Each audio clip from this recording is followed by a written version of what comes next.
This is another Olympiad Math Problem. 3 power 2x plus 1 divided by 9 power x minus 1. How can we simplify it? It is very simple. 3 power 2x plus 1 divided by, I can write 9 in the form of 3 power 2. Okay. X minus 1.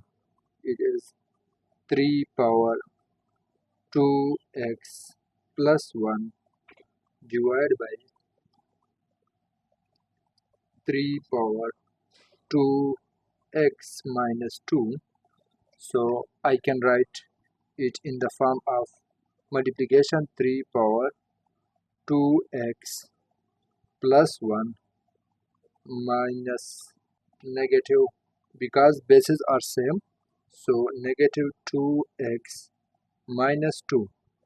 Okay, so simplify the exponent.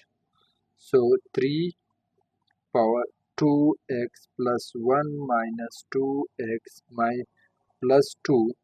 So minus 2 cancel with the plus 2x. So 3 power 3, 2 plus 1 is equal to 3. So which is equal to 27. So the right answer is 27.